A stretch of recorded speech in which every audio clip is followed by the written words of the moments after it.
Hello，大家好，我是伟哥。最近这2个礼拜，虚拟货币的话题还蛮多的哈，有柴犬币暴涨啦、元宇宙爆发等等的。这2天最热的新闻应该就是由于游戏的同名币暴涨了几十倍。一开始政府说还要课税，结果呢，过不到半天，这游戏的币就跑路了哈，从最高点直接跌到零。国外有个实况组，那刚好在直播过程中有录下这个瞬间哦。那在分析到一半的时候，币价就掉下来了，这个反应也是蛮经典的。在聊百倍币的陷阱之前呢，有一个问题想问大家哦，你通常都是从哪里得知百倍币的讯息呢？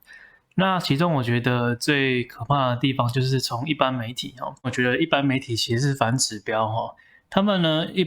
没有在关注加密货币的世界事情嘛，可是呢，今天他们突然关注起来了，甚至呢大肆报道起来。那其实表示说这个话题本身就已经过热了，已经被炒得太凶了。所以呢，今天如果说你看到这些讯息、这些新闻，然后你才想要入场的话，基本上呢，进来就是住山顶啊，不然就是被套牢。所以我们可以反过来想哦，如果说你平常有在做网格、有在囤币的话，那什么时候是一个比较适合的获利了结时机呢？那我觉得这个当一般媒体开始报道币圈的事情的时候，我觉得大概就是一个比较不错的获利出场的时机。我们回到今天的重点哦，今天的重点是要跟大家聊一下关于百倍币的陷阱。那在聊百倍币的陷阱的时候呢，我们就一定要先了解一下百倍币与它的产地哦。那通常呢，百倍币与它的产地通常就是在币安链上。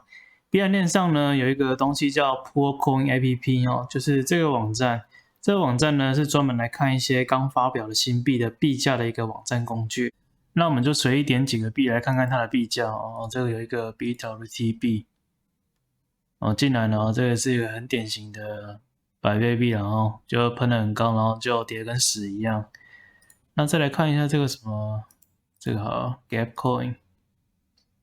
哦，这个也是啊，反正你就是看一下百倍币的他们的玩法，大概就是一开始喷很高，然后最后面又跌成狗一样。所以第一个要问的问题就是，到底是谁这么先知，在一开始上币这几天呢，就知道这个东西会暴涨100倍呢？这个问题在我还是小韭菜的时候就一直有了，我那时候就一直想了很久都想不通，为什么有些人就是可以提前知道百倍币要上市的消息呢？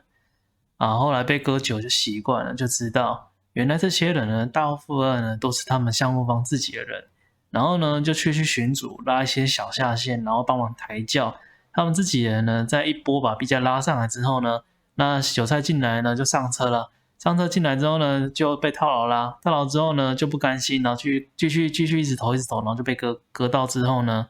才恍然大悟说自己真的上了灵车了。那当然还是有所谓的幸存者偏差啦。如果说你是比较幸运的小伙伴，你在初期他们刚发布讯息的时候你就上车的人呢，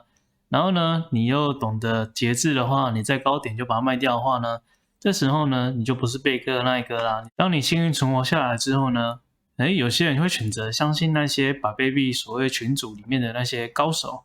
那有些人呢就会觉得这是太可怕了，就退出了。所以第一个要注意的重点就是，当你发现有特定的人都是在群组里面一直发这些百倍币的讯息呢，你可能就对这些人要有所提防啦。当然人家也会告诉你说，投资有赚有赔，请自己评估风险，你投个10U 20U 不痛再来。第二个问题是说，这些币有可能只能买不能卖，像前面讲到了鱿鱼游戏的这个币它就是只能买不能卖，它其实没有那么大的流动性。那一般那些会推更的人呢，他们大部分呢截图都只会截这些波形长怎样而已。其实你大概只能够勉强看到这个数值大概是多少，你真的很难去注意到交易量是多少。如果说你真的有心用电脑版来看的话，你会发现这些交易量其实都小得可怜每一笔的交易可能都只有10几20块美金那就这些小小的交易就可以把整个币价拉起来了所以其实你也不要就是忽略到关于成交量这件事情那今天我们假设好了，假设说你真的买在低点，然后你在最高点要卖掉的时候呢，你来到这个 Pancake 交易所，然后发现你开开心心要把你的金额都卖掉的时候，发现价格影响过高，或者说流动性不足，你根本没办法做任何的交易。那另外一个坑就是滑点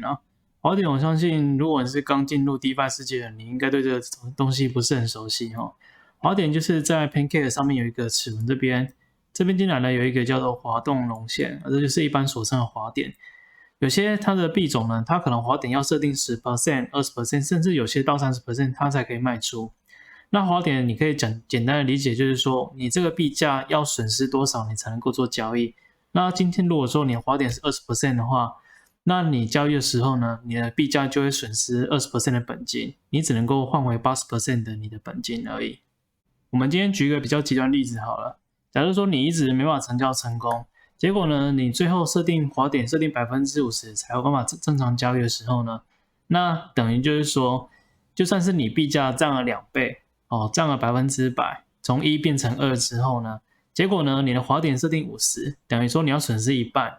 所以你等于做了白工啊。你币价虽然说从1变成2，可是最后你在交易的时候呢，滑点又设定50，那你可能还就是从2又变回1了，然后最后呢再扣到手续费，你只剩下 0.98、0.97，你到最后你发现，就算币价涨2倍，你还是亏钱哦。最后，我非常推荐大家来看一下这一篇文章以及这一部大概12分钟的短片这部短片呢，它从一开始项目方如何吸引人家进来投资，到如何设置交易障碍让交易者无法正常的卖出，到最后它也揭露他们如何去操控他们的价格，以及他们虚拟货币如何发行的一些手法所以我觉得虚拟货币的话，百倍币还是尽量不要追因为这些百倍币通常它没有任何的使用价值，它其实本来价值就是0。今天的分享就先到这里啦，我们下次再聊，拜拜。